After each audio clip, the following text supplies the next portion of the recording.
Hello and welcome to Dean Park. In this video, Richard of Everard Junction and I will be taking a look at 3 different versions of the double O gauge Class 24 locomotive. Richard's going to start with the history of the Class 24 before we both look at the 3 models, look at the features and design and decide between us which we think is the best model. And finally, we're going to look at both sound files that we've got on offer, that of the Bachmann and the Sutton Local Works Class 24. It'd be interesting to hear your thoughts on both, so please do so by posting in the comments section below. In the meantime, enjoy the video.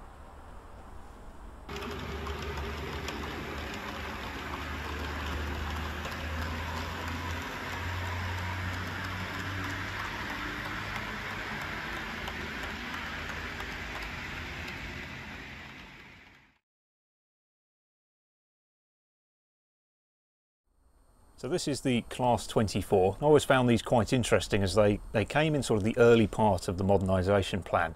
So instead of comparing it to something like, say, a Class 47, you should really compare it to something like a Class 26. We're talking mid-1950s loco designs. So there's quite a few things on here that were later improved on things like the Class 25, which succeeded it, and also locos that came later, like the 47, the 50 and so on. So the Class 24 was constructed using a variety of basically off-the-shelf components for the time. So we've got a large 6-cylinder diesel engine and a standard off-the-shelf generator that could kick out about 1,000 horsepower. So we're not looking at a particularly powerful loco, but that was never really what it was intended to be. We're looking at something sort of jack of all trades, mixed traffic, local passenger trains and freight. And obviously they had the capability of being coupled together and working in multiple so that they could haul longer trains if needed. So construction of these started in about 1958, and you would have seen these alongside things like the Class 22s, the Class 23s, the 40, the Class 30, which eventually became the 31, was also produced around this time, and the highly successful Class 20 was also in production, along with a number of other early diesels like the Class 17 and various other not so successful first generation designs. 151 Class 24s were manufactured, and they were mostly based towards the northern part of the British Isles in places like Crewe, Eastfield, Gateshead, Haymarket, Inverness and also Longsight Diesel Depot. Class 24s operated through the 1960s without incident, and in the 1970s you start to see some of them going into storage as things like the Waverley route closed and some of the 24s found themselves without work.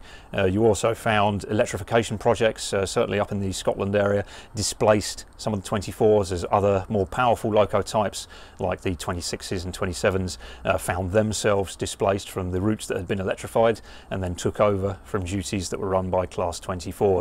By the late 70s you start to see significant withdrawal of the class as they've now come up with the Class 25, which is the successor to this class, and most of the Class 24s are withdrawn by the late 1970s. The Class 24 also had a relatively slow maximum speed of 75 miles an hour, which was thought to be a bit of a limiting factor and made the locomotive rather ill-suited to any form of express passenger work.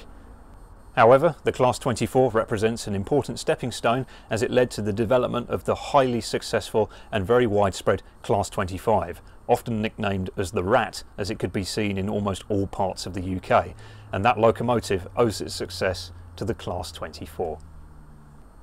One Class 24 was a little bit more fortunate than the others, and that's this example you see here, 97201. This Class 24 was acquired by the Research Department of British Rail in 1975, and it went and hauled various test trains for many years. This locomotive spent a lot of its research life hauling something that was referred to by enthusiasts as the Trib train, which was a train of 3 vehicles, the centre vehicle being a van and 2 coaches sandwiching it. This was used to test various conditions on the railhead, and the Class 24 was frequently seen hauling this type of train all over the UK. It was also frequently on display at various open days, and there are plenty of pictures of this particular locomotive seen by the general public, all nice and clean on various open days if you look it up. But this was the last Class 24 that was really used by British Rail, and as I say, it lasted until 1988, and then it too was taken out of service.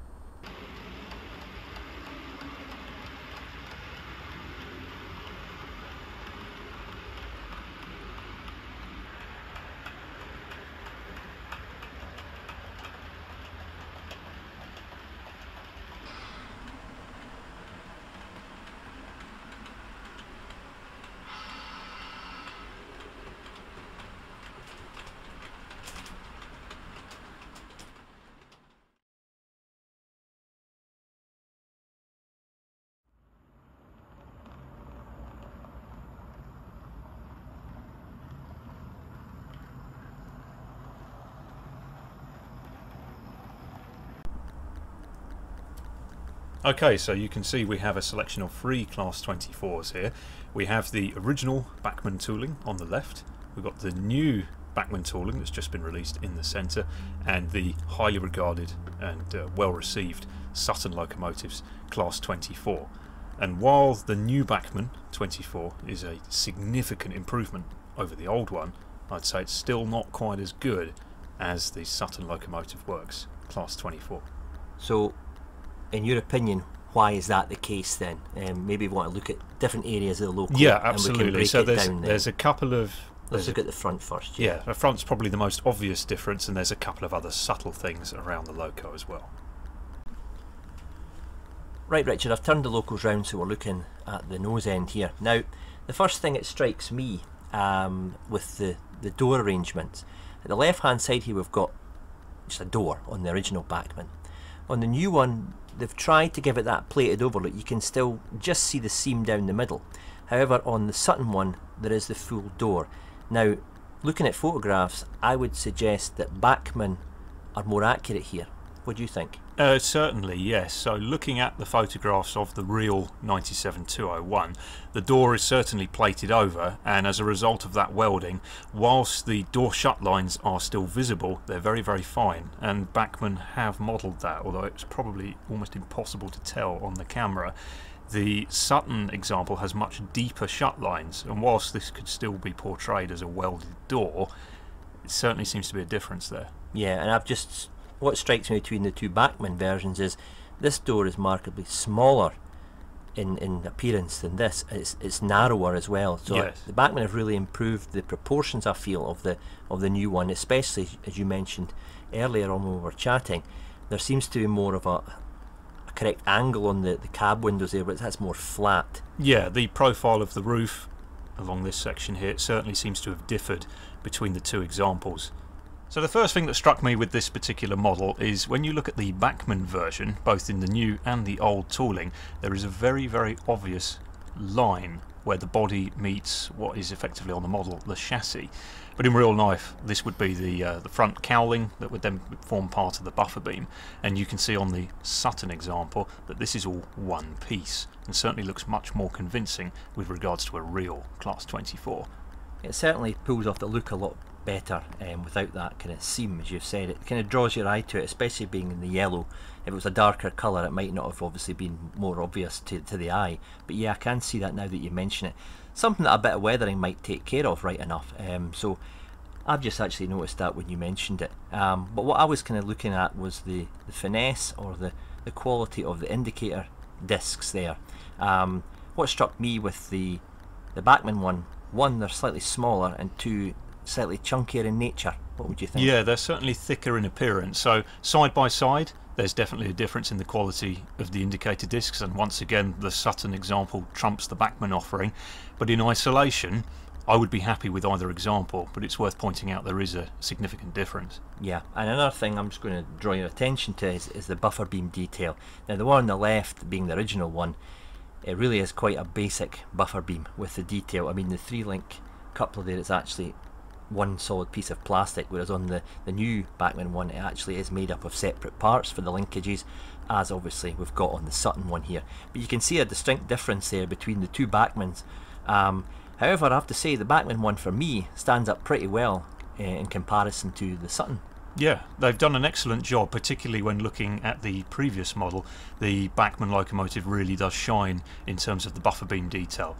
And it's also worth mentioning that these now are much easier to fit and just slot straight into the holes, where on previous Bachmann locos it can be really quite difficult to get these details to fit, and either requires drilling the holes out in the chassis further or actually shaving some of the paint or even plastic off of the detail to get them to glue into position. Well, that certainly puts me off in the past anyway, having to do all that kind of stuff to fit buffer beam, whereas when I fitted it to the new Bachmann one here, it was a 20-minute job. There was no filing or shaving or re-drilling of holes required, so that's a big improvement from Bachmann's perspective.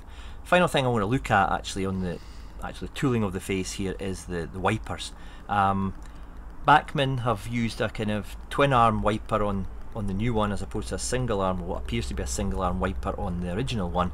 I think personally that the Sutton one just shows that little bit more finesse in this area as well. Yeah, they're perhaps a little bit finer to look at and just that little bit more convincing in terms of scale, which is obviously really important when you're modelling something like this. Finally, we've got the colour of the yellow. The original one I feel is a bit on the greeny yellow side. The new Bachmann one, you know, it's got the rail yellow there. The Sutton for me, it looks nice if it was to be faded in the appearance. I think it's too much of a sunny yellow and not a rail yellow. It still looks good, but I think maybe the Bachmann just edges it on the colour of yellow there. Yeah, I would say Bachmann have got the shade of yellow a little bit more on the sort of correct, convincing side, although it's worth pointing out that it's possible that Sutton Locomotive Works may be wanting to portray 97-201 in its more faded condition during the 1980s, in which case the yellow front they have chosen is also appropriate. Right, looking at the roof here, Richard, there's slight variations between them all, but what for you is the best one? Well, difficult one to say. I'd say they're all pretty good, even the original Bachmann tooling, although it's perhaps arguable that this grille is perhaps a touch too small. Hard to say. The main thing that strikes me looking at the roof of the model is that Sutton have taken the trouble to paint the fan red, which immediately shows up, and they've done a lovely bit of edging around the exhaust port, and whether or not that's correct, I think it looks very nice. And what about the colours on the two RTC versions? We've obviously got a lighter grey on the Sutton one, where a kind of almost dark blue grey, more of an X-Works appearance on the Bachmann one. Yes, absolutely. So I would say give both manufacturers benefit of the doubt. Bachmann, I think, have gone for an X-Works finished and have used the true colours in their respective finishes when freshly applied. I think perhaps going back to when we were discussing the application of the yellow on the front of the loco, that Sutton have perhaps gone for a more faded effect on the roof as per the real 97-201 during this time period. Okay, so looking at the side profile, and this has been pointed out previously, but I shall highlight it again. The most obvious thing on the newest suite of Bachmann tooling is the rather chunky and overscale looking handrails. You can see how much finer and crisper these Sutton Locomotive Works handrails are, these being finished in metal, whereas these ones being finished in plastic. Now that's quite interesting what you say there, because all the new Bachmann, say the 20 and the 47, and even the old Bachmann 47, they have metal handrails, so it's quite surprising that in this day and age we're doing a new tooling with plastic handrails, which, as you say, look a bit overscaling on the chunky side. Yeah, they certainly do. Perhaps something that just slipped through the net, I'm not so sure. Certainly metal handrails is nothing new, and Hornby, Bachmann and various other makes have been using them for a great many years, and it just seems a little bit odd that in 2021 you would do large plastic handrails, especially when somebody like Sutton has come along previously and shown how it could be done. Another thing that just strikes me, and I'll bow to superior knowledge on which one is correct, is that the kind of quarter light window there on the Sutton one seems to go a bit lower than that of the Bachmann. The Bachmann one's very much in line with the other window.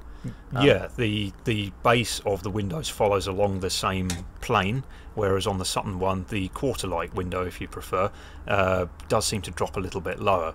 Who's to say which is right? I don't know enough about the real example. And just finally on this view, we're looking at the grills here. There's certainly a bit more finesse in the Sutton one, and this appears to be a separately fitted etched part, whereas that is part of the moulding. That gives it more depth, in my perspective anyway, and it stands out more than just, say, the Bachmann one, which is part of the body moulding. Yeah, I would say that the grills on the Sutton Locomotive Works example certainly seem that little bit better defined and a little bit crisper, although Bachmann's effort is still very good. Okay, looking in at the bogie area, obviously we've got two very up-to-date modern examples of the 24 here. But what for you stands out as the better of the bogies? Well, again, a very hard one to call. Both very good, and I would be happy with either example. It's worth pointing out that the Sutton Locomotives example has a better representation of the conduit that runs over the top of the bogie, and I would also say that the Sutton example sits a little bit lower on its bogies, and it looks a little bit perhaps finer, a little bit crisper than the Bachmann one that just seems to sit a little bit higher up but that could also be an illusion, as there's a little bit of a lack of detail in this department versus the Sutton one with regards to the piping, conduit and whatever else is running along the chassis of the real thing. And I've also noted, I know it's one of your favourite details, and it certainly is one of mine, is the white wheels on the locos. I don't particularly think they suit a locomotive, but for some reason they're painted on them at some times. I'm looking at the Sutton one here, thinking it's a finer white rim than a more chunky white rim on the actual Bachmann one. I don't know which one is correct, but certainly the Sutton one doesn't stand out as much.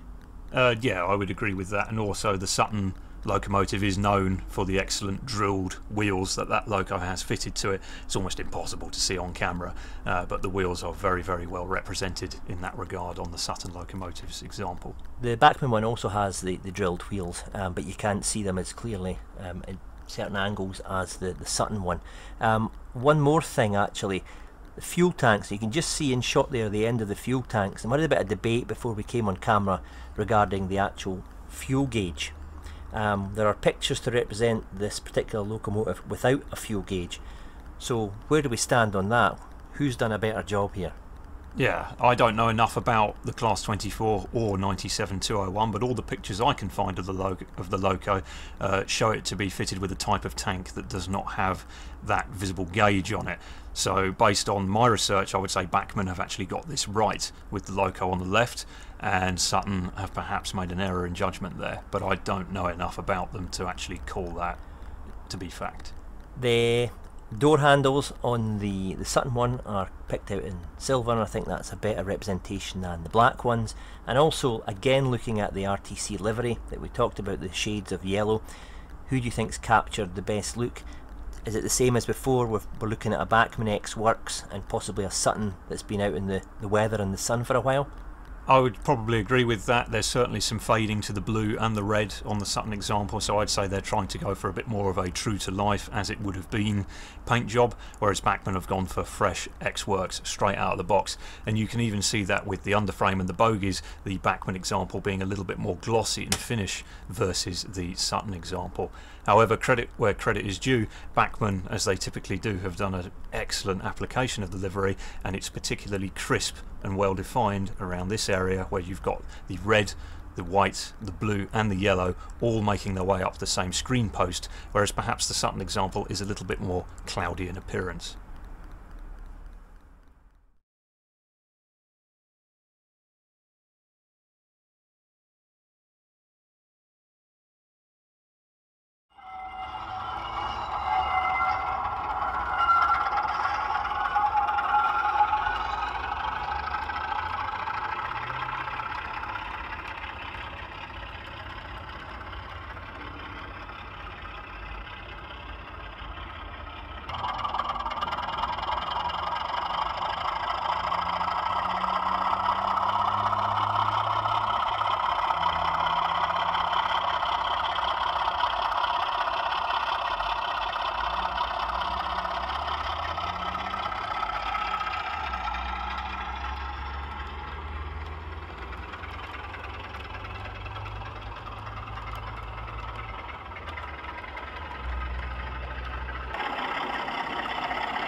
So that's us run both the RTC 24s on the layout, both with their sound running.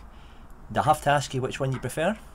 Well, it's an obvious answer really, isn't it? The Sutton Locomotive Works Class 24 knocks the Bachmann example into next week with regards to the sound, but I think it's important to point out that the Bachmann sound is still very good and has actually improved significantly over previous releases of say 5, 6, 7 years ago. The ready-to-run stuff is really starting to improve with regards to sound, and while I'm not one massively for sound myself, I really enjoyed running both of these around the layout.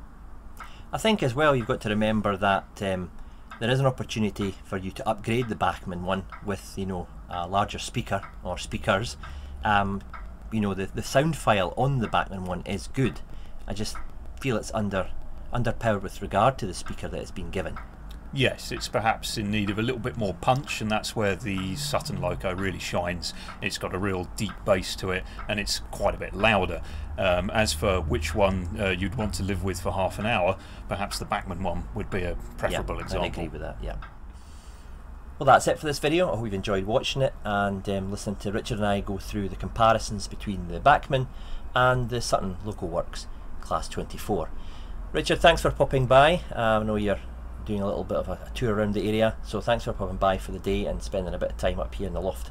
Hope you've enjoyed yourself, and thanks for your input regarding the 24. Yeah, no problem. It's been very enjoyable, and with each day that passes, every time I mess around with something that's got sound in it, I get that little bit closer to taking the plunge myself. That Sutton Loco really does sound excellent running around the layout. It certainly is the best sound loco that I've ran on the layout here to date, and I said if they were available at the time I was buying the Bachmann one, it would have been more of a difficult choice for me to decide which one I wanted, but certainly I'll be looking to upgrade the sound or the speakers on the Bachmann one. So thanks very much again. Right, that's it folks. I hope you enjoyed it. In the meantime, take care. Thanks for watching. Cheers for now.